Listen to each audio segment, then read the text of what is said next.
A KGB e a desinformação soviética. Ladislav Bittman. Parte 18. Mensagens confiáveis? Após a Segunda Guerra Mundial, sempre que um regime comunista permitira que um grande número de cidadãos emigrasse a outros países, os serviços de inteligência do bloco soviético usavam a oportunidade para seus próprios fins. O BFV, Escritório Federal para a Proteção da Constituição, o equivalente alemão ocidental do FBI, foi surpreendido em 1965 por aquilo que considerava ser uma ofensiva massiva da STB. Centenas de imigrantes vindos da Tchecoslováquia confessaram que haviam sido recrutados, e o número de agentes só crescia à medida que mais e mais tchecos atravessavam a fronteira. Pouco depois da Segunda Guerra Mundial, os aliados concordaram com a deportação de 3 milhões de alemães da Tchecoslováquia. Aproximadamente 2 milhões foram reassentados na Alemanha Ocidental e o restante na zona soviética. Cerca de 70 mil a 200 mil alemães, que puderam provar não serem nazistas, foram autorizados a permanecer na Tchecoslováquia, mas se tornaram cidadãos de segunda classe com direitos constitucionais limitados. Em 1965, o governo tchecoslováquio decidiu livrar o país dos não confiáveis e permitiu a emigração de todos os alemães que solicitaram a saída do país na chamada Operação Transferência. Quando o Ministério do Interior viu chegarem 70 mil pedidos de emigração, a STB viu aí a oportunidade de criar um problema que manteria a contra-inteligência da Alemanha Ocidental ocupada por anos. Uma ofensiva militar que também era uma campanha de desinformação. Praga estava razoavelmente certa de que os emigrantes seriam cuidadosamente examinados pelo governo da Alemanha Ocidental. Várias centenas de pseudo-agentes recrutados entre os alemães deviam informar a polícia da Alemanha Ocidental de seu recrutamento por espionagem imediatamente depois que cruzassem as fronteiras da Alemanha Ocidental. O objetivo do plano era fazer a contra-inteligência alemã perder tempo num processo de triagem totalmente infrutífero.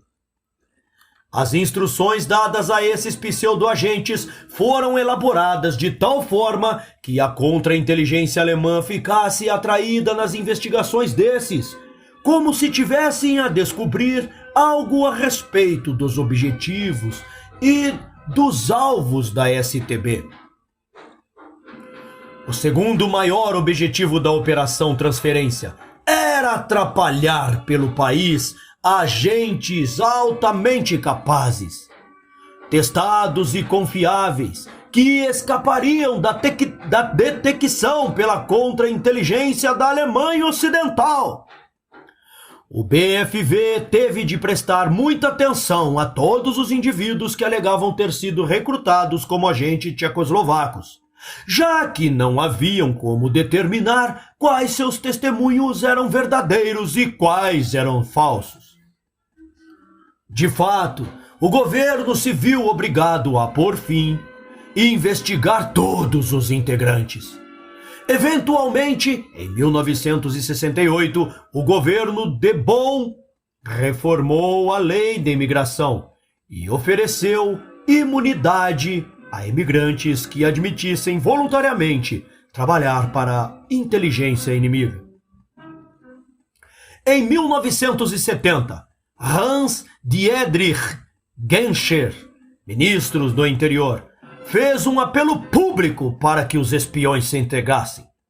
Por fim, a Alemanha se viu forçada a se submeter aos desígnios da STB. Numa noite de março de 1962, a polícia israelense prendeu um homem conhecido como Israel Beer, um espião da União Soviética. A decisão de prendê-lo veio do próprio primeiro-ministro, David Ben-Gurion. Nascido na Áustria, Beer imigrou para a Palestina em 1938.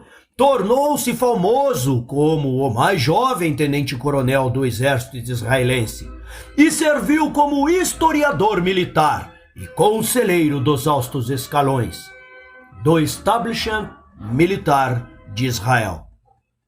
Beer foi julgado e considerado culpado por passar informações secretas para a União Soviética. Morreu em uma prisão israelense em 1968, mas sua verdadeira identidade é incerta. Agentes israelenses descobriram que Beer nunca havia frequentado uma academia militar austríaca, como alegara, e que ele não havia lutado na Brigada Internacional durante a Guerra Civil Espanhola. Não havia registros dele. Beer nunca revelou sua verdadeira identidade e nunca admitiu trabalhar para a KGB. Ele só teria se tornado agente ativo em 1956, depois de 18 anos de disfarce. Só ao ser detido, condenado e preso, o Mossad, serviço de inteligência israelense, descobriu que havia de fato um austríaco chamado Israel Beer. Ele era um estudante judeu pobre que tinha uma vaga semelhança com um homem que se tornou amigo de confiança de Ben-Gurion. Mas o verdadeiro Israel Beer desapareceu em 1938, o ano em que o agente emigrou para a Palestina. Israel Beer foi um dos muitos agentes enviados pela União Soviética a Israel com o objetivo de manipular a situação no Oriente Médio em proveito dos comunistas. Quando Stalin reconheceu o Estado israelense em 1948, sua intenção era organizar uma quinta coluna para colaborar com o Exército Vermelho numa invasão armada através das Serras Antolinas, atravessando a Síria e Israel até as margens do Canal de Suez. Ao perceber que a estratégia era impossível, passou a apoiar o lado árabe. A campanha antissemita de Stalin na União Soviética chegou ao ápice em uma campanha antissemita de Stalin na União Soviética em agosto de 1952, com o massacre dos principais escritores judeus da Rússia. A Conspiração dos Médicos, de 1953, foi outra perseguição antissemita, particularmente contra médicos e cientistas judeus, e parou somente com a morte de Stalin. Até a Guerra dos 6 Dias, em 1967, os soviéticos procuraram uma política de tensão controlada no Oriente Médio, mas desde então eles buscaram a destruição total de Israel. A grosso modo, qual termo mais apropriado? Judaico começou em 1971.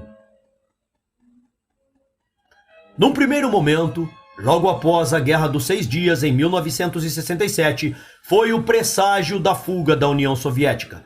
Como esse êxito fosse um dos trunfos do jogo entre comunistas e capitalistas, há uma enorme flutuação no número de judeus permitidos a sair da União Soviética. Em 1973, a imigração despencou de 34.933 para 20.695 no ano seguinte, havendo um declínio ainda mais agudo em 1975, quando apenas 13.459 judeus puderam sair da União Soviética. Em 1978, porém, o governo autorizou a saída de cerca de 30 mil judeus, com um recorde de 51.320 emigrações já no ano seguinte. No final de 1980, de acordo com os dados da Conferência Nacional do Judaísmo Soviético, o número havia despencado novamente, agora para 21.471 imigrações. O corte foi sem dúvida uma represária contra os Estados Unidos após a redução do comércio com a União Soviética no período seguido à invasão russa ao Afeganistão. Nos idos de fevereiro de 1981, porém, o número de indivíduos com permissão de deixar a União Soviética havia subido a uma proporção de cerca de 3.000 por mês. O tratamento ameno aos pedidos de imigração começou pouco antes de uma convenção do Congresso do PC-URSS, que poderia usar as permissões como uma peça de propaganda que mostrasse a face humana do partido. As autoridades soviéticas evitavam o termo imigração. Ao invés disso, preferem se referir a uma certa reunificação de famílias, em referência às famílias separadas pelos eventos da Segunda Guerra Mundial. Judeus que querem deixar a União Soviética devem apresentar um convite formal de familiares que residam em Israel. Embora o grau de parentesco entre os familiares não fosse relevante até pouco tempo atrás, a partir de 1980, o governo passou a dar preferência àqueles que fossem convidados por parentes de primeiro grau, ignorando os demais. Oficialmente, todos os emigrantes judeus da Rússia se destinam a Israel. Porém, de acordo com os dados de 1980, cerca de 65% deles emigraram para outros países do Ocidente, especialmente para os Estados Unidos. Seus primeiros emigrantes abandonaram a União Soviética devido a sentimentos religiosos ou pelo desejo de se reunir com familiares separados pelo Holocausto. O imigrante judeu atual quer deixar a União Soviética para escapar do pogromen e da debilidade espiritual, que é o estado de natureza desejado pelos líderes comunistas. Ajustar-se ao mundo livre pode ser difícil. Milhares de judeus russos que hoje vivem em Israel ou nos Estados Unidos nunca chegam a perceber, mesmo após anos de dificuldade ou até mesmo depois de períodos na cadeia, que décadas de doutrinação marxista deixam marcas psicológicas e ideológicas profundas. Adentrar na sociedade israelense ou americana após décadas de experiência soviética pode ser traumático. Muitos recém-chegados ficam chocados quando de repente se veem vivendo numa sociedade competitiva. Outros acham que a liberdade de imprensa é algo perturbador. Alguns acham que a polícia é a mesma coisa que a KGB. Um imigrante típico geralmente precisa de vários anos para se sentir em casa no Ocidente. Alguns nunca se adaptam ao novo ambiente e decidem voltar para a União Soviética. Uns poucos são readmitidos. Estes são usados pela KGB como parte de campanhas de propaganda destinadas a mostrar às pessoas que a vida num país comunista é muito melhor do que a vida no Ocidente livre.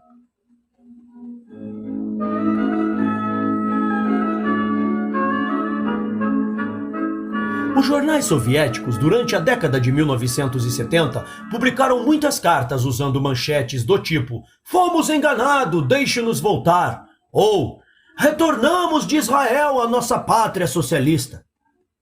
Nesse período, os meios de comunicação soviéticos lançaram campanhas de histeria contra Israel. Centenas de artigos, editoriais, panfletos, cartas, cartoons e livros descreviam o judaísmo como um progenitor ideológico do sionismo, que seria, por sua vez, um equivalente atualizado do nazismo. Muitos judeus foram pressionados a declarar publicamente que o desejo de deixar a União Soviética para ir morar em Israel é uma traição ao socialismo. Parte da campanha socialista antijudaica inclui reedições do livro Caution, Zionism versão recauchutada dos Protocolos dos Sábios de Sião. No livro, Ivanov afirma que há uma conspiração que visa a dominação do mundo pelos judeus. Para ele, até mesmo o Vaticano é dominado por sionistas. O Právida publicou uma carta em 10 de abril de 1971 de 70 veteranos bolcheviques de origem judaica, que se juntaram ao Partido Comunista entre 1903 e 1907. Eles se lembraram de sua luta contra o czar da Guerra Civil e a luta contra os nazistas e dos benefícios que aparentemente são gozados por todas as etnias e nacionalidades que vivem sob o domínio soviético. Na carta, os autores aconselhavam que os sionistas parassem com o assédio nojento e lembraram que a União Soviética dá a todas as nacionalidades, incluindo aos judeus, direitos e oportunidades iguais. Como o êxito judaico da União Soviética não parasse, os meios de comunicação do país passaram a retratar a religião e seus praticantes como cínicos, agressivos, criminosos, aproveitadores e traidores, usurpando não apenas o empresariado americano, como também a imprensa. Os sionistas prenderam em suas redes milhares de 1.811 jornais que se publicam nos Estados Unidos. Isso inclui o New York Times, o Chicago Tribune e muitos outros. Além disso, influenciam a publicação de revistas como a Fortune, a Time, a Newsweek e a US News e o World Report. Uma farta quantidade de think pieces na imprensa soviética tem classificado o sionismo como uma forma de racismo e discriminação racial. Os próprios sionistas, de acordo com os artigos, favorecem o fomento do antissemitismo, a fim de criar na comunidade judaica soviética um clima de gueto, de que os judeus são cidadãos de segunda classe. Mas a estratégia, de acordo com os artigos, já está a fugir do controle. Porque os soviéticos permitem o êxodo dos judeus enquanto oficialmente os desencorajam e chamam o sionismo como uma forma de racismo e acusam Israel de ser uma nação imperialista? Jornalistas americanos explicam o paradoxo usando as tensões políticas entre a União Soviética e Estados Unidos como exemplo. A opinião pública da população no Ocidente e a possibilidade de que os Estados Unidos cedam à União Soviética linhas de créditos mais vantajosas e tarifas mais baixas na importação de produtos pesam muito nas concessões que os comunistas fazem a dissidentes. Mas há outras razões. Uma política de imigração mais liberal serve como uma válvula de escape para aliviar a tensão pulsante dentro da União Soviética, permitindo ou forçando que críticos mais vorazes deixem o país. A KGB drena o movimento da democratização. Por último, mas não menos importante, a KGB usa o êxodo judaico para infiltrar Israel com seus agentes. É claro. Enquanto os judeus soviéticos continuavam a deixar a Rússia em 1971, a KGB instituiu, tanto em Moscou como em alguns dos principais escritórios da agência no interior do país, um departamento especial de infiltração em grupos judaicos, a fim de encorajar a imigração de judeus com educação superior e silenciar a dissidência judaica.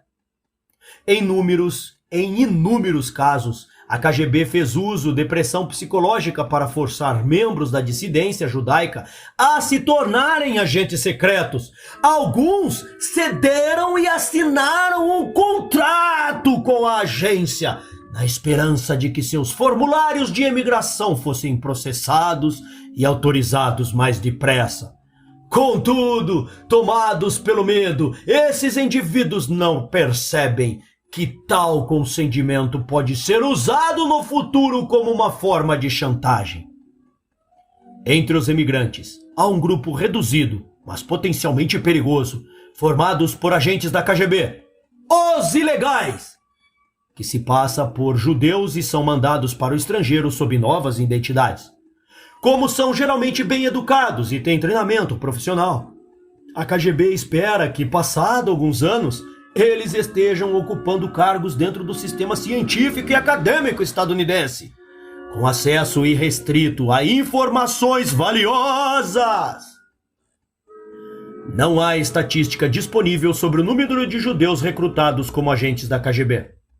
Nem a contra-inteligência israelense, nem o FBI disponibilizaram quaisquer relatórios oficiais sobre este assunto, mas extraoficialmente admitem que, de fato, já descobriram agentes da KGB entre imigrantes judeus. A história de Israel Beer, Alfred Frenzel e Günther Guillaume devem ser levadas a sério.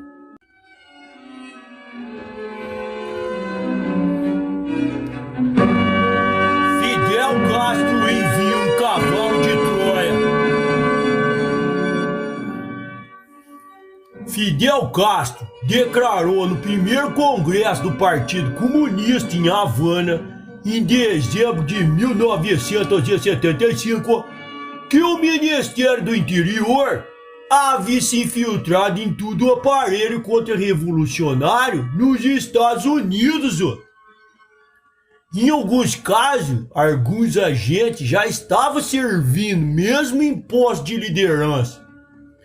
Desde o início dos anos 1970, o Serviço de Inteligência Cubano, DGI, tem intensificado visivelmente suas atividades contra as comunidades cubanas exiladas na Flórida, em Nova York e Nova Jersey. Muitos agentes cubanos se infiltraram com sucesso em várias organizações de exilados, grupo empresarial, grupos de pesquisa e em think tanks de esquerda.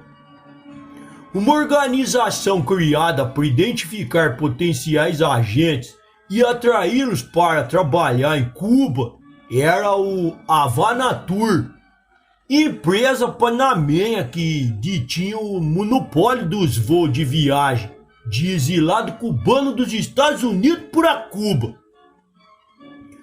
Dirigido por Carlos Afonso, que foi identificado pelo Departamento de Estado como um agente do DGI, sediada em Miami, a Havanatur realizou a primeira grande triagem de turistas viajando em Cuba, alertando o governo em Havana sobre quais deveria ser melhor estudado para se tornar agente do DGI.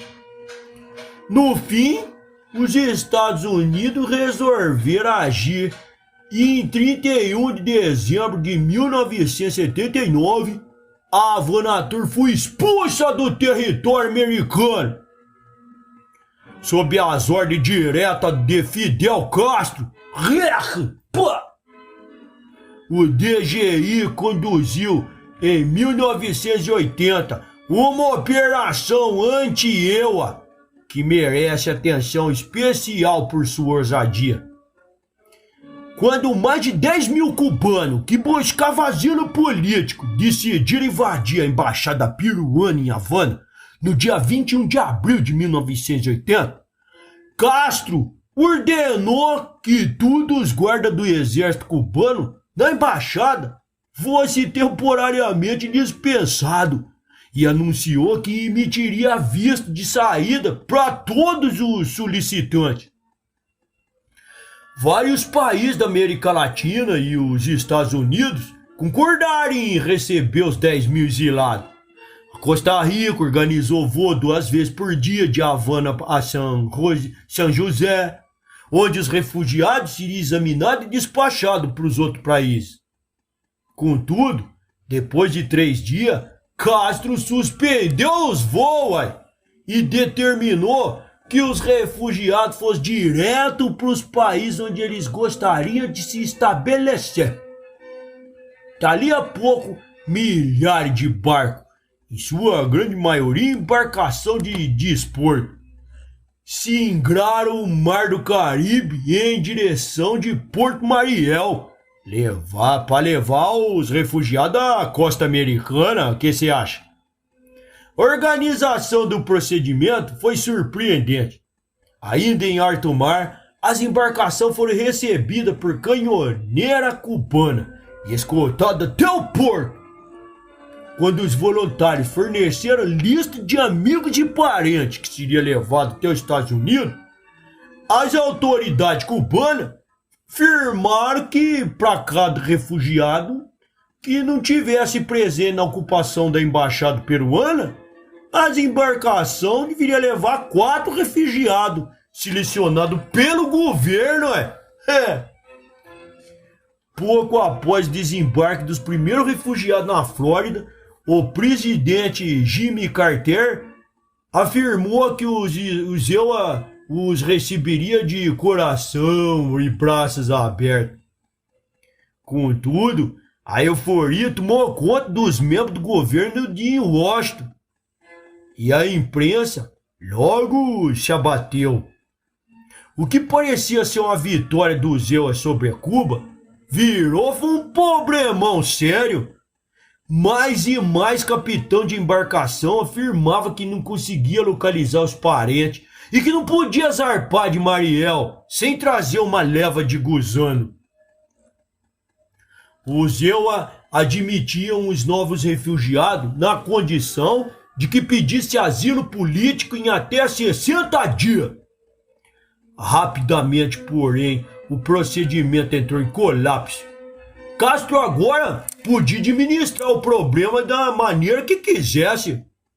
Em 21 de abril de 1980 a 26 de setembro de 1980, quando Cuba fechou o porto, cerca de 124 mil refugiados chegaram a Key West, na Flórida. Nenhum deles possuía documentação necessária para entrar nos Estados Unidos só. A idade média dos refugiados era de 31 anos e 70% era homem. 1/5 tinha passagem pela prisão e 1/5 era moreno o suficiente para ser considerado negro pela população americana. Era evidente o que o Fidel Castro estava fazendo. Ele estava tirando o criminoso da cadeia e doente mental dos manicômios para mandar para os Estados Unidos só. O súbito influxo de refugiados forçou as autoridades dos Estados Unidos a tomar medidas especiais. O governador da Flórida, Bob Graham, declarou estado de emergência. O governo federal abriu vários campos onde os refugiados receberam exames médicos, radiografia, exame de laboratório, essas coisas aí. Todos os refugiados foram examinados de perto por representantes do Serviço de Imigração e Naturalização do EUA, do FBI, do Pentágono e da CIA. Indivíduos com antecedentes criminais foram enviados para a prisão federal em Talladega, Alabama, para aguardar a deportação. Em meados de maio, o FBI prendeu 3 indivíduos que haviam sido procurados sob acusação de pirataria aérea e sequestro. Em 1º de julho de 1980, uma multidão de mais de 300 cubanos fugiu do centro de relocação de refugiados em Fort Chaffee, Arkansas, e saiu correndo pelas ruas gritando: liberdade, liberdade, liberdade, ai, ai, ai, atirando fogo nas coisas. Osso! Durante as revistas feitas pelas tropas militares no campo de refugiados, foram encontradas armas de fabricação caseira e faca. Monte! E esse foi só um dos muitos confrontos entre a gente das leis e os refugiados que protestavam contra o atraso no processo de entrada no país. Ai, ai, ai. Outro embate, ainda mais violento, ocorreu no campo de refugiados da base aérea Eglin, em Fort Walton Beach, Flórida, onde 300 cubanos pularam a cerca e jogaram tijolo e pedra contra a polícia, senhor. Após o confronto, 68 agitadores foram postos em isolamento num assentamento mais seguro.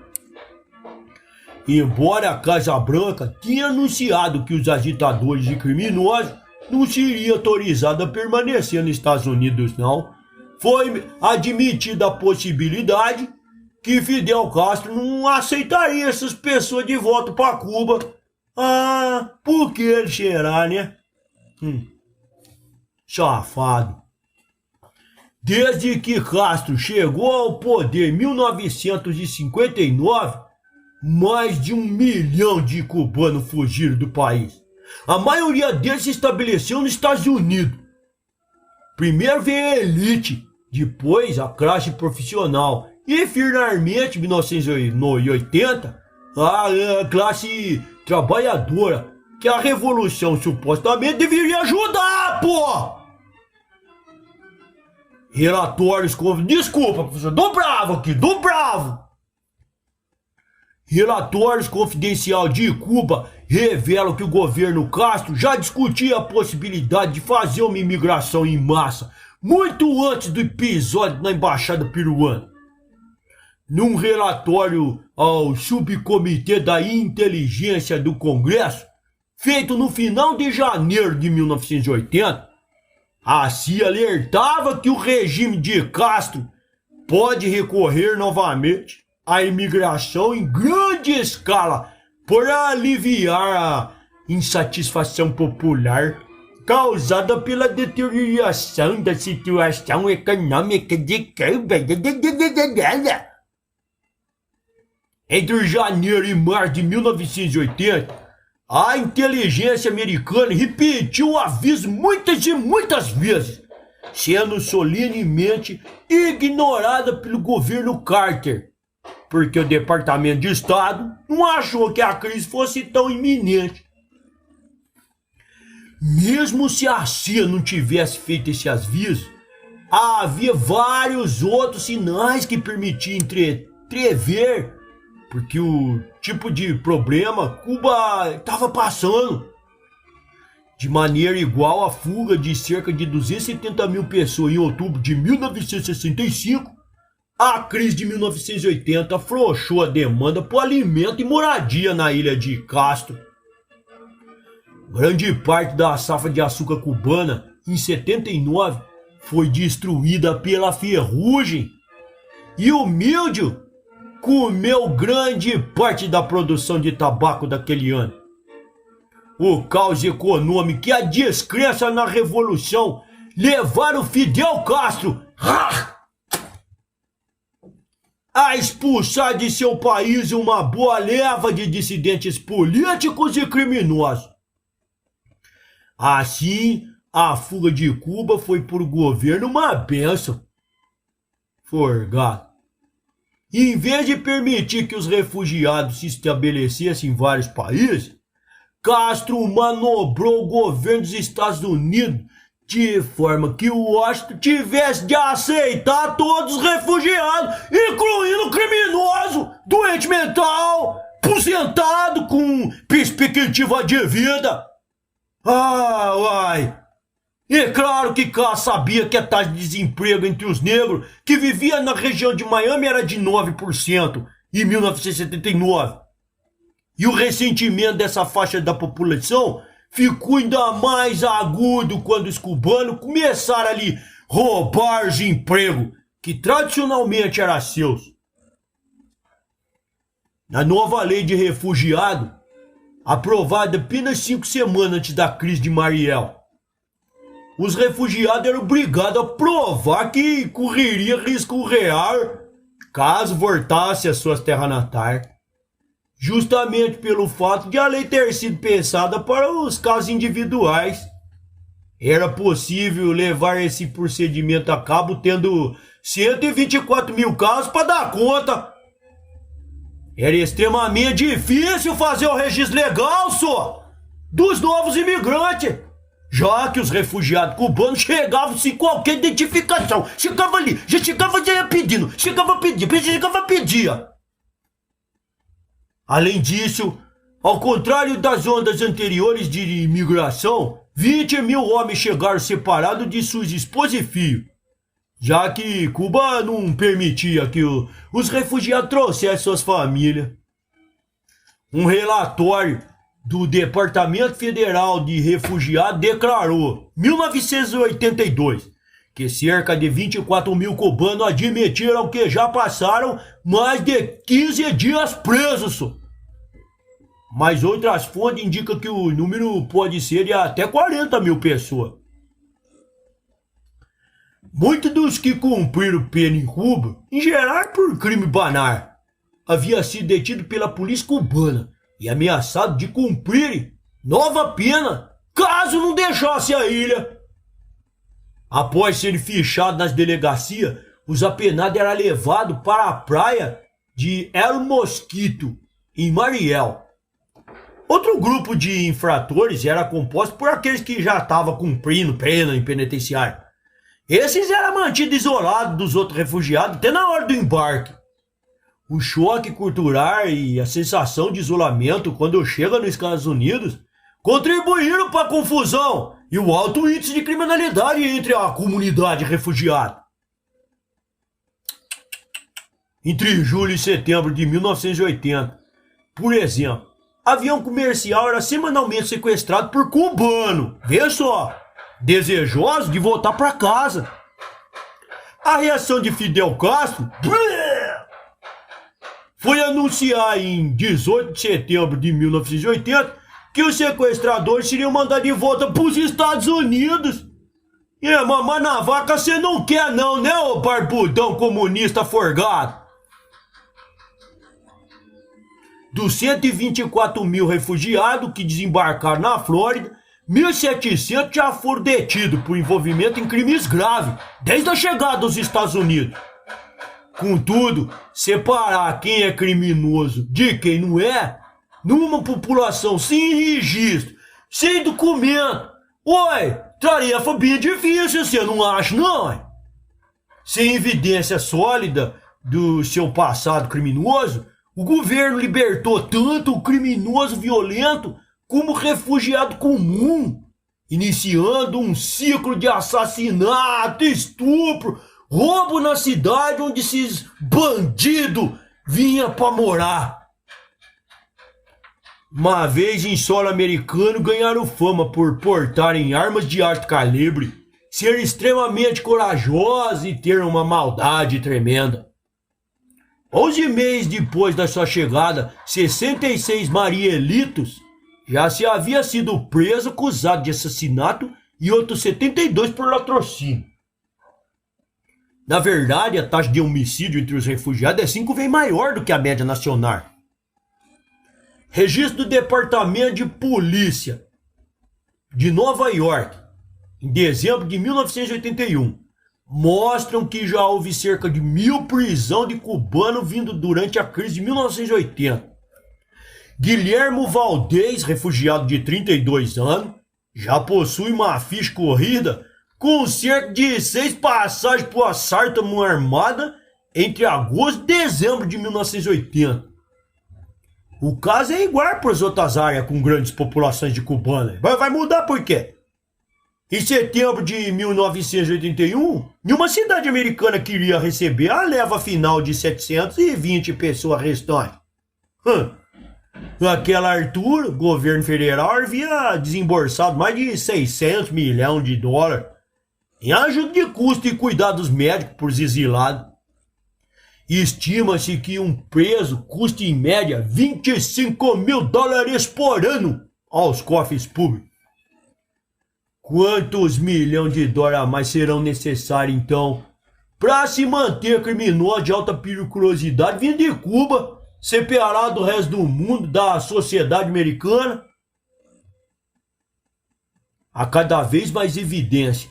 E isso inclui o testemunho de refugiado e declaração de agente da FBI, que mostram que há outro grupo, igualmente pequeno, mas muito importante, de indivíduos que foram recrutados como agente do DGI de Fidel Castro, esse demônio. Eles eram instruídos assim que chegassem nos Estados Unidos, informar o FBI de que está na realidade em missão pela inteligência cubana. As descrições fornecidas por eles, porém, serviria para confundir o FBI. Um terceiro grupo de refugiados constitui-se de agentes do DGI que esperava entrar na ativa após passar pela triagem de segurança dos Estados Unidos.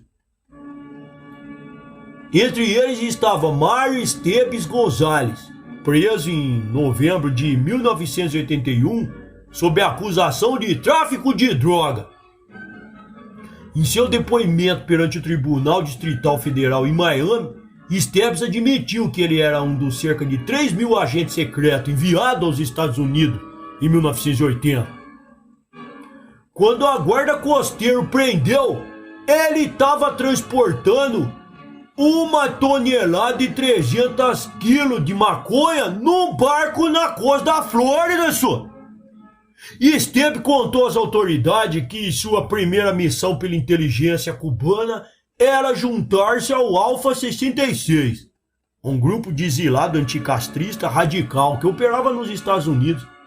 Depois suas ordens foram para se juntar ao tráfico de droga. Até sua prisão, viajara com frequência para Cuba, principalmente em lancha, e entregou entre 2 a 3 milhões de dólares provenientes de tráfico para o governo cubano. Bandido! E esse dinheiro era usado para manter as reservas monetárias, em péssimo estado, do país e financiar movimento esquerdista na América Latina. É claro, nem todos os 3.000 agentes secretos cubanos estão envolvidos no tráfico, né? Pensa-se que alguns desmontam grupos de exilado cubano e outros realizam espionagem econômico-científica. Finalmente, há um quarto grupo de refugiados do serviço DGI. Mas esse será difícil de monitorar, já que começarão a operar apenas quando tiverem solidificado reputações de americanos honestos e leais. O que originalmente parecia ser um grande problema para o governo de Fidel Castro se tornou uma dor de cabeça americana, permitindo que os cidadãos mais desiludido e amargurado com que o comunismo deixasse o país, Castro resolveu, pelo menos temporariamente, parte da tensão interna enfrentada por seu governo. Livrou Cuba de vários milhares de criminosos, né? Transformando um fardo para a cidade, para o pagador de imposto americano. Nossa! E prejudicando seriamente a imagem da comunidade cubana refugiada aos olhos dos Estados Unidos. Ora, só. Ao misturar um largo número de agentes secretos em meio aos refugiados, Castro também criou um problema que levará muitos anos e uma boa energia de esforço por parte da inteligência americana para resolver. Acabou. Próximo capítulo, o professor continua. Deixa o like e se inscreve no canal. Viu, seu animar?